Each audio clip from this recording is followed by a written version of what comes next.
Bueno, la semana pasada compartíamos algunas ideas sobre la negritud en la Argentina, ustedes lo recordarán, y hablamos de algunas palabras que nos sirvieron para caracterizar aquel preguntas tal vez. Dijimos silencio, dijimos invisibilización, dijimos negación. Algo de eso vamos a retomar hoy. El 5 de noviembre de este año, hace no muchos días, una nota escrita en Telam titulaba: investigadores descubren que hace 9.000 años las mujeres también cazaban. Básicamente esa nota afirma que en el Neolítico el dominio exclusivo de la caza no era de los varones. Esto surge del hallazgo en los Andes peruanos de una mujer que, dadas las características de su entierro, quienes investigaron concluyeron que también cazaba. No sé ustedes, pero cuando yo estudiaba en la escuela se explicaba que la división sexual del trabajo estaba basada en que los hombres cazaban y las mujeres solo recolectaban. Y así desde el Neolítico, unos 7.000 años más o menos antes de nuestra era, la mujer ya tenía una posición social subordinada. Resulta que ahora descubrimos que las mujeres no eran objetos y apéndices de los varones en aquellos momentos. Este Preguntas tal vez está dedicado entonces a pensar los silencios, los olvidos y las negaciones impuestas a las mujeres en la historia.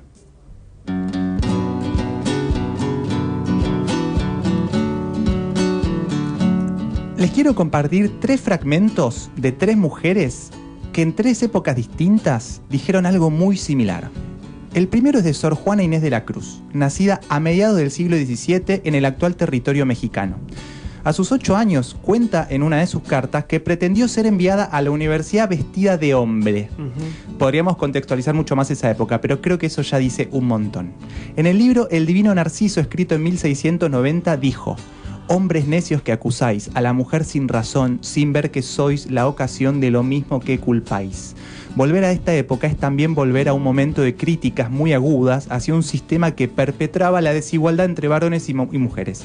Sigamos adelante. Emilia P., y la llamo así porque no encontré nunca una referencia de quién es, escribió en un periódico en 1816 llamado El Observador Americano lo siguiente: nosotras no podemos aspirar a los empleos y acomodos que se apropiaron exclusivamente los hombres por la ley del más fuerte. Los hombres prefieren el mérito de nuestra figura al de la instrucción y talento. ¿Qué deberemos cultivar en este caso, las letras o las modas? 100 años más tarde, los argumentos no cambiaron casi nada. Pero vamos más adelante en el tiempo. Alfonsina Storni, ¿la conocen, Alfonsina? Claro que sí. Gran escritora y poetisa argentina, escribió el poema Tú me quieres blanca en 1918 y dijo: entonces, buen hombre, preténdeme blanca, preténdeme nibia, preténdeme casta. Son 3 mujeres que en 3 épocas distintas dicen algo similar y eso no puede ser casualidad. Para seguir pensando esto, me comuniqué en la semana con Valeria Pita. Ella es historiadora y docente en la UBA, investigadora del CONICET y especialista en historia social argentina y latinoamericana con perspectiva de género. Lo primero que le pregunté fue cuál es la importancia de construir una historia en perspectiva de género. A ver qué nos dice. En primer lugar, me gustaría ubicar históricamente un poco qué es hacer historia y hacerla en perspectiva de género. Y esto tiene varias décadas de ejercicio en el oficio de la historia. Precisamente fueron feministas quienes se preguntaron por dónde habían estado las mujeres en el pasado. Y la primera respuesta que se dieron era que habían estado en todos lados, pero que sin embargo, ese haber estado en diferentes situaciones, en todos los procesos, en las revoluciones, en las guerras, en el trabajo, en los mundos del entretenimiento, y podemos sumar cualquier esfera de la vida humana, habían sido condenadas al olvido y al silencio. Las mujeres estuvieron en todos lados, pero condenadas al olvido y al silencio. Lo dijo Valeria, lo expresaron como mostramos Sor Juana, Emilia P., y Alfonsina Storni. Pero la historia también hace mucho más que denunciar esos silencios y esos olvidos. Sería injusto que la historia solo dé cuenta de eso. ¿Construimos una historia en perspectiva de género o con perspectiva de género? Y acá hay un punto importante que lo explica Valeria de forma muy, muy clara. La historia social en perspectiva de género específicamente no solamente da cuenta de silencios y olvidos, da cuenta también de las acciones, las prácticas, las maneras de verse en el mundo en esos contextos que fueron totalmente diferentes al nuestro.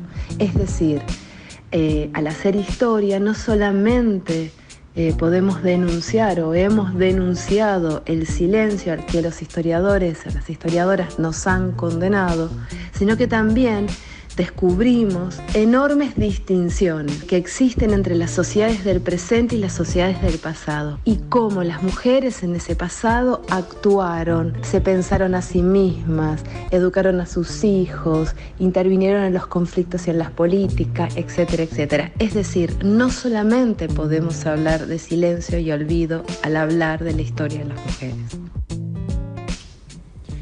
Entonces, no solo hablar de silencio y olvido, es importante mostrar que las mujeres fueron activas y protagonistas. Y para eso es importante comprender ese pasado desde el pasado, para entender con los valores e ideas de esa época. Y eso no es tarea fácil. Hay que tener una lupa que nos ayude a comprender más allá de lo que podemos ver, porque siempre hay algo detrás.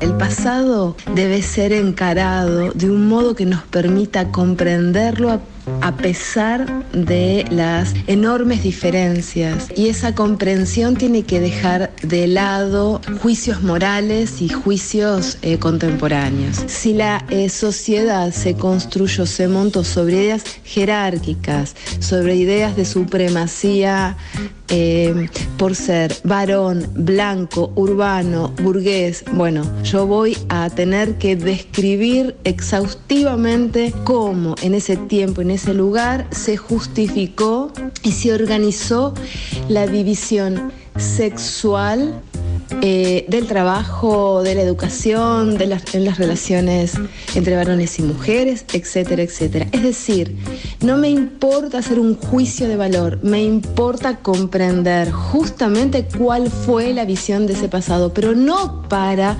justificar la desigualdad, sino para reconocer los términos en que esos contemporáneos y esas contemporáneas participaron de esa construcción. Pensar históricamente, en contexto y sobre todo no para justificar aquellas desigualdades. Entender entonces cómo participaron las mujeres de la construcción de esa sociedad. Algo así como viajar en el tiempo, como decíamos recién, y tener la posibilidad de sentarse en un living de una casa, en un parque, ¿por qué no? Mirar alrededor y escuchar y entender esos mecanismos simbólicos, culturales y sociales que subordinaron a la mujer y que perpetraron las desigualdades. Y esto lo agrego yo para construir tal vez algo distinto a ese pasado, es decir, para no reproducir prácticas que en ese pasado eran comunes. Tal vez para eso sirve la historia, para comprender sentidos, sentires e ideas del pasado y preguntarse qué queremos y cómo lo queremos para el futuro. Y siempre es importante leer testimonios de época para eso. Antes compartíamos fragmentos de Sor Juana, otro de Emilia P. y otro de Alfonsina Storni. Y como no podía ser de otra manera, nos envió un audio desde el pasado, una mujer que es infinita.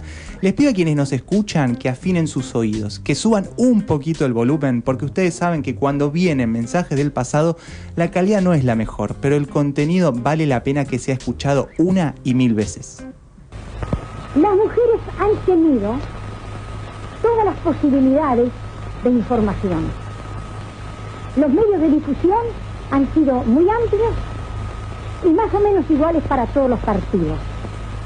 Han comprendido realmente cada problema y las soluciones posibles que los partidos les ofrecían. Eso no lo puedo decir, pero puedo afirmar que la misma duda, exactamente la misma duda, se presenta para el hombre.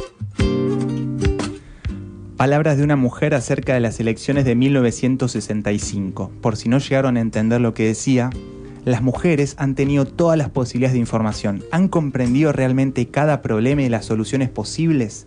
Ella dijo, eso no lo puedo decir, pero puedo decir que la misma duda se presenta para el hombre. Médica argentina, política, socialista y sobre todo feminista, eterna e inmortal, Alicia Moró de Justo.